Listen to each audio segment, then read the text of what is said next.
Hello അസ്സലാമു അലൈക്കും, welcome back to my channel. അപ്പോൾ പുതിയൊരു വ്ളോഗിലേക്ക് എല്ലാവർക്കും സ്വാഗതം. അപ്പോൾ ഇന്നൊരു സ്പെഷ്യൽ ഡേ ആണ് കേട്ടോ. ഞങ്ങളുടെ വാപ്പാടെ ബ്രദറിൻ്റെ മോളുടെ എൻഗേജ്മെൻ്റ് ആണ്. അപ്പോൾ അതിന് വേണ്ടി രാവിലെ റെഡിയായി ഇറങ്ങിയതാണ്. അപ്പോൾ എറണാകുളത്ത് വെച്ചിട്ടാണ് കേട്ടോ, എം ജി റോഡിലുള്ള ഒരു ഹോളിൽ വെച്ചിട്ടാണ് പരിപാടി. അപ്പോൾ ഒരു സൺഡേ ആയിരുന്നു. അപ്പോൾ ഇക്കാക്ക് വേറൊരു ഫംഗ്ഷൻ ഉണ്ടായിരുന്നു കേട്ടോ. അപ്പോൾ ഇക്കായും പിള്ളേരും ഇല്ല, ഞാനും ഹാസിമും അപ്പോൾ ഇത്താത്താടെ കൂടെ പോരേ ചെയ്തത്. ഉമ്മായും രാവിലെ തന്നെ ഇത്താത്താടെ ഫ്ലാറ്റിലേക്ക് വന്നിട്ടുണ്ടായിരുന്നു കേട്ടോ. അങ്ങനെ ഞങ്ങൾ ഒരുമിച്ച് ഇറങ്ങിയതാണ്. അപ്പോൾ മൻഹാക്ക് ഡ്രസ്സിനൊരു ഷോൾ എടുക്കണമായിരുന്നു. അപ്പോൾ അവൾ പുതിയ ഡ്രസ്സ് ഉണ്ടായിരുന്നു, പക്ഷേ അതിൻ്റെ ഷോളൊരു കോട്ടൺ ടൈപ്പായിരുന്നു കേട്ടോ. അപ്പോൾ അതിനൊട്ടും മാച്ച് ആവുന്നുണ്ടായിരുന്നില്ല. അങ്ങനെ ഞങ്ങൾ പോരുന്ന വഴിക്ക് ഒരു ട്രെൻഡ്സിൽ കയറിയ വഴി നല്ല ഒരു ഷോൾ കിട്ടുകയും ചെയ്തിട്ടോ, ഉടനെ കിട്ടുകയും ചെയ്തു. അങ്ങനെ വാങ്ങിയതേ എത്തി, പയ്യനൊക്കെ വന്നു. ഞങ്ങളെല്ലാവരും കൂടി ഇതേ സ്റ്റേജിലേക്ക് വന്നിട്ടുണ്ട്. അപ്പോൾ വാച്ചും കാര്യങ്ങളൊക്കെ അത് അങ്ങോട്ടും ഇങ്ങോട്ടൊക്കെ ഇടുന്ന പരിപാടിയും കാര്യങ്ങളാണ് കേട്ടോ. അപ്പോൾ ഇതൊക്കെ എൻ്റെ കസിൻ ബ്രദേഴ്സാണ്, എൻ്റെ അമ്മായിയുടെ മക്കളാണ് കേട്ടോ എല്ലാവരും. അപ്പോൾ എൻ്റെ യൂട്യൂബ് ചാനലിനെ പറ്റിയുള്ള ഡിസ്കഷനും കാര്യങ്ങളൊക്കെയാണ് നടക്കുന്നത്. അപ്പോൾ ഞങ്ങളെയൊക്കെ ചാനലിലിടണം എന്നൊക്കെ പറഞ്ഞ് ഫുള്ള് കളിയാക്കലായിരുന്നു കേട്ടോ. അപ്പോൾ ഇവരെയൊക്കെ ഒന്ന് ഇൻക്ലൂഡ് ചെയ്തതാണ്. ഏത് കാര്യത്തിനും നമ്മുടെ കൂടെ കട്ടക്ക് നിൽക്കുന്ന കുറച്ച് പേരെന്നൊക്കെ പറയില്ലേ, അതാണ് എൻ്റെ ഈ കസിൻസ്. നമ്മളുടെ അതേ വൈബാണ് കേട്ടോ എല്ലാ കാര്യത്തിനും. അപ്പോൾ എൻട്രൻസിൽ കണ്ട ഈ ഒരു ഫോട്ടോ ഭയങ്കര ടച്ചിങ് ആയിട്ട് തോന്നി. നമ്മുടെ ബ്രൈഡിൻ്റെയും ഗ്രൂമിൻ്റെയും പിക്ചറാണ്, അവരുടെ ചെറുതിലേ ഉള്ളൊരു പിക്ചറാണ് കേട്ടോ. അത് ഭയങ്കര കണ്ടപ്പോൾ ഭയങ്കര ഒരു കൗതുകം തോന്നി, അങ്ങനെ ഒരു വീഡിയോ എടുത്തതാണ്. അങ്ങനെ അവരുടെ ചടങ്ങും കാര്യങ്ങളൊക്കെ കഴിഞ്ഞു. നമ്മൾ ഫുഡിൻ്റെ പരിപാടിയിലേക്ക് ഇറങ്ങി. നമ്മളുടെ മെയിൻ ഉദ്ദേശം അതാണല്ലോ. അപ്പോൾ ചിക്കൻ ബിരിയാണിയും ഫ്രൈയും ഫുഡൊക്കെ നല്ല അടിപൊളിയായിരുന്നു കേട്ടോ. പിന്നെ നമ്മുടെ മീൽസും കാര്യങ്ങളൊക്കെ ഉണ്ടായിരുന്നു. അപ്പോൾ കസിൻസിൽ മിക്കവരും ഗൾഫിൽ നിന്ന് വന്നിട്ടുള്ള സമയമാണല്ലോ. അപ്പോൾ നമ്മളൊരു ടൂറ് പ്ലാൻ ചെയ്യുന്നുണ്ട്. അപ്പോൾ അതിൻ്റെ ഡിസ്കഷനും കാര്യങ്ങളും ആയിരുന്നു കേട്ടോ. അത് കഴിഞ്ഞിട്ട് അപ്പോൾ നാട്ടിലുള്ളവരുടെ മെയിൻ പ്രശ്നം എല്ലാവർക്കും സ്കൂളും കാര്യങ്ങളൊക്കെ ഉണ്ട്. അപ്പോൾ August 15th നമ്മളുടെ ഇൻഡിപെൻഡൻസ് ഡേയുടെ അവധി വരുന്നുണ്ട്. അപ്പോൾ അന്ന് പോകണോ, വൺ ഡേ ടൂർ ആക്കണോ, അല്ലെങ്കിൽ അവിടെ സ്റ്റേ ചെയ്യണോ, അങ്ങനത്തെ കുറേ കാര്യങ്ങൾ എല്ലാവരും കൂടിയിരുന്ന ഡിസ്കഷൻ പതിവ് പോലെ തന്നെ എങ്ങും എവിടെ എത്തിയില്ല. ബാക്കി നമുക്ക് വാട്സപ്പിൽ കാണാമെന്ന് പറഞ്ഞിട്ട് അങ്ങനെ കുറച്ച് ഫോട്ടോസൊക്കെ എടുക്കാൻ വേണ്ടി പുറത്തേക്ക് ഇറങ്ങിയതാണ്. ഇതാണ് കേട്ടോ ആ ഹോളിൻ്റെ എൻട്രൻസ് വശം. അങ്ങനെ ഞങ്ങൾ വന്നപ്പോൾ ഇവിടെ കുട്ടികളൊക്കെ ഫോട്ടോ എടുക്കൽ തകൃതിയായിട്ട് നടക്കുന്നുണ്ടായിരുന്നു. അങ്ങനെ കുറേ ഫോട്ടോസും കാര്യങ്ങളൊക്കെ എടുത്ത് ടൂറിൻ്റെ ഡിസ്കഷനും കാര്യങ്ങളൊക്കെ കഴിഞ്ഞ് ഒരു 3 മണിയോടുകൂടി നമ്മൾ അവിടെ നിന്ന് പിരിയാണ് ചെയ്തത്. ഞങ്ങൾ കൂടിയിട്ടുണ്ടെങ്കിൽ സത്യം പറഞ്ഞു കഴിഞ്ഞാൽ പോരാൻ തോന്നൂല കേട്ടോ, അത്രയ്ക്ക് വൈബാണ് എല്ലാവരും കൂടി. അങ്ങനെ ഞങ്ങൾ ഡിസ്കഷൻ നടക്കുന്നതിൻ്റെ ഇടയിൽ സ്റ്റേജിലേക്ക് നോക്കിയപ്പോൾ ചെക്കൻ്റെ വീട്ടുകാരുടെ കലാപരിപാടി എന്നും പറഞ്ഞിട്ടൊരു അനൗൺസ്മെൻറ്റ് കേട്ടു. അങ്ങനെ നമ്മൾ വേഗം അങ്ങോട്ടേക്ക് വന്നതാണ്. അപ്പോൾ ചെക്കൻ്റെയും ഫ്രണ്ട്സിൻ്റെ ഒക്കെ ആയിട്ട് ഒരു അടിപൊളി ഡാൻസും കാര്യങ്ങളൊക്കെ ഉണ്ടായിരുന്നു. അവർ നല്ല പഠിച്ച് നല്ല പ്ലാൻഡ് ആയിട്ടായിരുന്നു കേട്ടോ വന്നിരുന്നത്. അങ്ങനെ ഡാൻസ് നല്ല അടിപൊളിയായിട്ട് നടന്നു. ആദ്യം ഫ്രണ്ട്സാണ് കയറിയത്, പിന്നെ നമ്മുടെ പയ്യനും കയറി എന്താ പറയുക, സ്റ്റേജ് തകർത്തു എന്ന് വേണമെങ്കിൽ പറയാം. ഇത് കണ്ടപ്പോൾ നമുക്കും സഹിച്ചില്ല. പെണ്ണിൻ്റെ വീട്ടുകാരുടെ എന്തെങ്കിലും കലാപരിപാടി വേണമല്ലോ. അങ്ങനെ അത് കഴിഞ്ഞപ്പോൾ നമ്മൾ വലിയ പ്ലാനൊന്നും അല്ലെങ്കിലും അങ്ങനെ പെണ്ണിൻ്റെ വീട്ടുകാരുടെ പരിപാടി എന്നുള്ളൊരു അനൗൺസ്മെൻ്റ് ഒക്കെ ചെയ്ത് ഞങ്ങളും അങ്ങനെ പയ്യെ സ്റ്റേജ് കീഴടക്കാമെന്നൊക്കെ വിചാരിച്ച് ചെന്നു.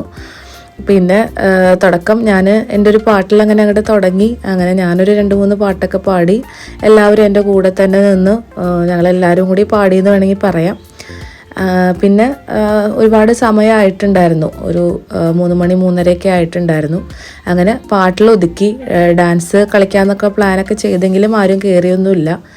അങ്ങനെ ചെക്കൻ്റെയും പെണ്ണ് വീട്ടുകാരുടെയും പരിപാടിയും കാര്യങ്ങളൊക്കെ കഴിഞ്ഞ് എൻഗേജ്മെൻറ്റും കഴിഞ്ഞ് നമ്മളങ്ങനെ അവിടെ നിന്ന് മടങ്ങി. ഒരുപാട് പാട്ടുകൾ കരോക്കെ കാര്യങ്ങളൊക്കെ എനിക്കറിയാമെങ്കിലും പെട്ടെന്ന് കയറി പാടാൻ പറയുമ്പോൾ എൻ്റെ മനസ്സിൽ വരുന്ന 2 പാട്ട് കല്ലായി കടവത്തെ എന്നുള്ളൊരു സോങ്ങും ഓ സൈനബ എന്നുള്ള സോങ്ങാണ് കേട്ടോ. ഈ 2 സോങ് വിട്ടൊരു കളിയില്ല. വർഷങ്ങളായിട്ട് പാടിക്കൊണ്ടിരിക്കുന്നതാണ്. ഏത് പരിപാടി ഉണ്ടായാലും കയറി പാടും. അവസാനം ഇക്കാടെ ബ്രദറിൻ്റെ മക്കളൊക്കെ പറയും, കുഞ്ഞുമ്മ ഇനി കയറുമ്പോൾ ഈ പാട്ട് പാടല്ലേ കേട്ടോ എന്ന് പറഞ്ഞിട്ടാണ് എൻ്റെ അടുത്ത് സ്റ്റേജിൽ കയറാൻ പറയണേട്ടാ. അത്രയ്ക്ക് ശല്യമാണ് എന്നെ കൊണ്ട് ഈ പാട്ടും. പക്ഷേ ഈ തവണ ഞാൻ പതിവ് തെറ്റിച്ചില്ല. ഓ സൈനബ തന്നെ വെച്ച് കാച്ചി എന്ന് വേണമെങ്കിൽ പറയാം. കസിൻസിൻ്റെ കൂടെ കൂടുക എന്ന് പറഞ്ഞിട്ടുണ്ടെങ്കിൽ അതൊരു പ്രത്യേക വൈബ് തന്നെയാണല്ലേ. വാപ്പാടെ വീട്ടിലുള്ളവരായിട്ടാണ് കേട്ടോ ഞങ്ങൾ കൂടുതൽ കണക്ഷൻ ഉള്ളത്. ഉമ്മാടെ വീട്ടിൽ നിന്ന് ഇങ്ങനത്തെ ഗെറ്റ് ടുഗദറും കാര്യങ്ങളൊക്കെ പ്ലാൻ ചെയ്താലും ഒന്നും നടക്കലില്ല. ഇവിടെയാണെങ്കിലും ഒരുപാട് നാളത്തെ ഡിസ്കഷനും കാര്യങ്ങളും ഒക്കെ കഴിഞ്ഞാലാണ് നമ്മൾ എവിടെയെങ്കിലും കൂടെ. എന്നാലും കുറച്ചും കൂടി കോർഡിനേഷനും കാര്യങ്ങളൊക്കെ വാപ്പാടെ വീട്ടിലാണെന്ന് പറയാം. പിന്നെ മക്കൾ തമ്മിലാണെങ്കിലും എല്ലാവരായിട്ടും കുറച്ചും കൂടി ഒരു മിംഗ്ലിങ് ഇവിടെയാണ് ഉണ്ടാവാറ്. അപ്പോൾ അതുകൊണ്ട് തന്നെ നമുക്ക് അറ്റാച്ച്മെൻറ്റും കൂടുതലും ഇങ്ങോട്ടേക്കാണ് കേട്ടോ. എല്ലാവർക്കും ഉണ്ടാവും. ഉമ്മാടെ വീട്ടിലെ കസിൻസും വാപ്പാടെ വീട്ടിലെ കസിൻസും എല്ലായിടത്തും നമുക്ക് ബെസ്റ്റീസ് ഉണ്ട്. പക്ഷേ കൂടുതൽ കണക്ഷൻ ഇവിടെ തന്നെയാണ്. അതിൻ്റെ ഇടയിൽ കുഞ്ഞി 2-3 മക്കൾ സ്റ്റേജൊക്കെ കൈയടക്കി അവരുടെ ഡാൻസും പരിപാടികളും അതിൻ്റെ ഇടയിൽ നടക്കുന്നുണ്ട്.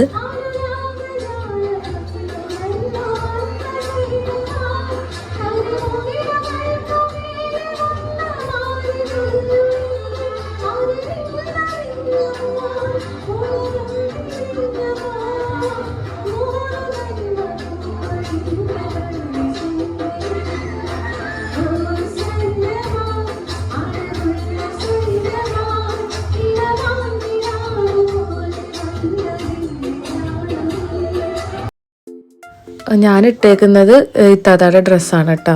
ഇത് എടുത്തത് പാരീസ് ബൂട്ടിക്കിൽ നിന്നാണ്. പാരീസിൽ നിന്ന് നമ്മൾ തുണി എടുത്ത് അങ്ങനെ തയ്പ്പിച്ചതാണ് കേട്ടോ. അപ്പോൾ അതിനെ മാച്ചിങ് ആയിട്ട് സെപ്പറേറ്റ് ഷോൾ എടുത്തിട്ട് ഈ ഒരു ഗ്ലാസ് ടൈപ്പ് ലേസ് വെച്ച് കൊടുത്തിട്ട് അങ്ങനെ സെറ്റ് ചെയ്തതാണ്.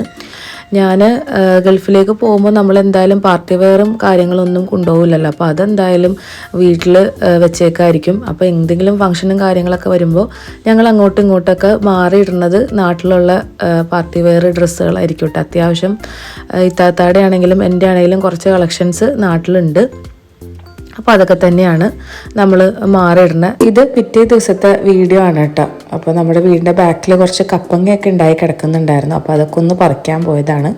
ഇന്ന് കുറച്ച് നാടൻ ലഞ്ചാക്കാമെന്ന് വിചാരിച്ചു. രാവിലെ ഞാൻ ചിക്കൻ്റെ ബ്രസ്റ്റ് പീസ് രാത്രി തന്നെ പുറത്ത് വെച്ചിട്ടുണ്ടായിരുന്നു. അങ്ങനെ അതൊക്കെ ഫ്രൈ ചെയ്ത് മുട്ടയൊക്കെ ഒന്ന് ബോയിലാക്കി എടുത്തിട്ട് ചപ്പാത്തിയുടെ അകത്ത് റോള് ചെയ്തിട്ടൊരു സാൻഡ്വിച്ചായിരുന്നു രാവിലെ ബ്രേക്ക്ഫാസ്റ്റിന്.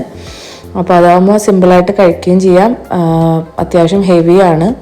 ചീസും കാര്യങ്ങളൊക്കെ ഉണ്ടായിട്ടാണ്. ചീസും ചിക്കനും എഗ്ഗും അത്രയും വെച്ചിട്ടാണ് റോളാക്കിയത്. പിന്നെ ഉച്ചക്കത്തേക്ക് ചീര കിട്ടിയിട്ടുണ്ടായിരുന്നു. ചീര കടയിൽ നിന്ന് വാങ്ങിയതാണ് കേട്ടോ. നല്ല ഫ്രഷായിട്ട് തോന്നി. അപ്പോൾ അതൊന്ന് തോരൻ വെക്കാമെന്ന് വിചാരിച്ചിട്ട് കട്ട് ചെയ്തെടുക്കുകയാണ്. അതേപോലെ നമ്മുടെ കപ്പങ്ങ വെച്ചിട്ട് ഒരു റോ സാലഡും പിന്നെ ഒരു തോരനും ആക്കാമെന്ന് വിചാരിച്ചു. പിന്നെ ചിക്കനും പറഞ്ഞിട്ടുണ്ടായിരുന്നു. നാട്ടിൽ വന്നിട്ടുണ്ടെങ്കിൽ ഞാൻ സുഗുണ ചിക്കനാണ് കേട്ടോ ഓർഡർ ചെയ്യാറ്. നമ്മുടെ ബ്രോയിലർ ചിക്കനുകളിൽ ഏറ്റവും നല്ല ബ്രാൻഡ് സുഗുണ ആണെന്നാണ് പറയണത്. തമിഴ്നാട്ടിലാണ് കേട്ടോ അത് സ്റ്റാർട്ട് ചെയ്തത്. ഇപ്പോൾ ഏകദേശം 18 സംസ്ഥാനങ്ങളിലൊക്കെ ഉണ്ട് കേരളത്തിൽ. ഭയങ്കര അഭിപ്രായമുള്ളൊരു ബ്രോയിലർ കോഴിയാണ്. അവരുടെ തന്നെ ഫാമിൽ വളർത്തുന്ന കർഷകരാണത് സ്റ്റാർട്ട് ചെയ്തതെന്നൊക്കെയാണ് പറയണത്. അപ്പോൾ നമുക്ക് ആ ചിക്കൻ കഴിക്കുമ്പോഴും നമുക്കത് മനസ്സിലാവും കേട്ടോ. നോർമൽ ഒരു ഷോപ്പിൽ നിന്ന് വാങ്ങിക്കുന്നതിനേക്കാളും ഭയങ്കര ഡിഫറൻസ് ഉണ്ട്. അതിൽ മീറ്റിൻ്റെ ആ ഒരു ക്വാണ്ടിറ്റി നല്ല കൂടുതലായിരിക്കും. എല്ല് അതൊക്കെ കുറവായിരിക്കും. അതേപോലെ കുറച്ച് റേറ്റ് വ്യത്യാസം ഉണ്ട് കേട്ടോ. നോർമൽ വാങ്ങിക്കുന്നതിനേക്കാളും കുറച്ച് റേറ്റ് കൂടുതലാണ്. എന്നാലും വിശ്വസിച്ച് കഴിക്കാം എന്നാണ് പറയുന്നത് കേട്ടോ. അത്രയും നല്ലൊരു ബ്രാൻഡാണ് സുഗുണ.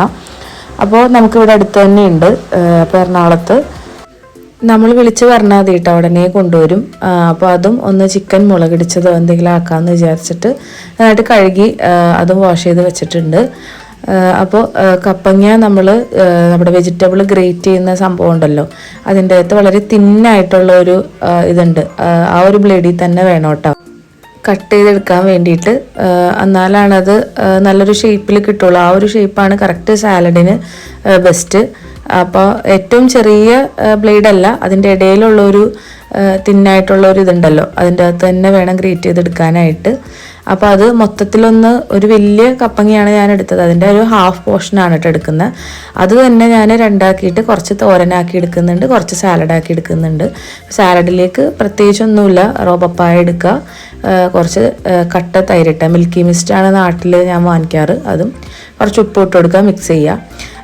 നല്ല ഇളം കപ്പങ്ങ നോക്കി എടുക്കണം കേട്ടോ, അല്ലെങ്കിൽ ചെറിയൊരു കയ്പ്പ് വരും. അങ്ങനെ അതെല്ലാം കൂടി മിക്സ് ചെയ്തിട്ട് ഞാൻ നേരെ ഫ്രിഡ്ജിലേക്ക് വെച്ചു. കുറച്ച് തണുപ്പിച്ച് കഴിക്കുന്നതാണ് കേട്ടോ അതിൻ്റെ ടേസ്റ്റ്. പിന്നെ ബാക്കിയുള്ളത് തോരനാക്കാമെന്ന് വിചാരിച്ചിട്ടാണ്. അങ്ങനെ പ്രത്യേകിച്ചൊന്നുമില്ല, കടുകൊക്കെ പൊട്ടിച്ചിട്ട് വേവിച്ചെടുക്കുക, കുറച്ച് തേങ്ങയൊക്കെ ഒതുക്കിയിട്ടിട്ട് ഒരു ചെറിയ തോരൻ. പിന്നെ ചിക്കൻ മുളകിടിച്ചതും നല്ല ടേസ്റ്റാണ് കേട്ടോ. ഒരു റോസ്റ്റ് പോലെ ആക്കാമെന്നാണ് വിചാരിച്ചത്. അതിന് വേണ്ടിയിട്ട് ഇഞ്ചി വെളുത്തുള്ളിയൊക്കെ ഒന്ന് ചതച്ചെടുക്കുന്നുണ്ട്. അതേപോലെ ഒരു സവാളയും കട്ട് ചെയ്തൊക്കെ എടുക്കുന്നുണ്ട് കേട്ടോ. എന്നിട്ട് സവാളയും ചതമുളകും നന്നായിട്ട് വഴറ്റിയെടുത്തതിന് ശേഷം അതിലേക്ക് ഇഞ്ചി വെളുത്തുള്ളി പേസ്റ്റ് ഇട്ട് കറിവേപ്പിലയൊക്കെ ഇട്ട് നന്നായി വഴറ്റി അതിലേക്ക് നമ്മൾ കഴുകി വെച്ചിരിക്കുന്ന ചിക്കനിട്ട് വഴറ്റി കൊടുക്കുക. പിന്നെ മഞ്ഞൾപ്പൊടി ഇട്ട് കൊടുക്കുക. കളറിന് വേണ്ടിയിട്ട് മാത്രം കാശ്മീരി ചില്ലി പൗഡറും കൂടി ഇട്ടിട്ട് നന്നായിട്ടൊന്ന് മിക്സ് ചെയ്ത് വഴറ്റി വേവിച്ചെടുക്കുക കേട്ടോ. വെള്ളമോ കാര്യങ്ങളോ ഒന്നും ആഡ് ചെയ്യരുത്. നന്നായിട്ട് സിമ്മിലിട്ടിട്ട് വഴറ്റിയെടുക്കുമ്പോൾ അതിൻ്റെ കളറൊക്കെ മാറി നല്ല റോസ്റ്റായിട്ട് വരും. ഫുൾ ടൈം അതിൻ്റെ പുറകെ നടക്കണ്ട, നമ്മൾ സിമ്മിലിട്ട് കൊടുത്താൽ മതി. എന്നിട്ട് അടുക്കി പിടിക്കാതെ ഇടയ്ക്കൊന്ന് വഴറ്റി കൊടുത്താൽ മതി. വെളിച്ചെണ്ണയിൽ തന്നെ ഉണ്ടാക്കണം, അതാണ് ടേസ്റ്റ്.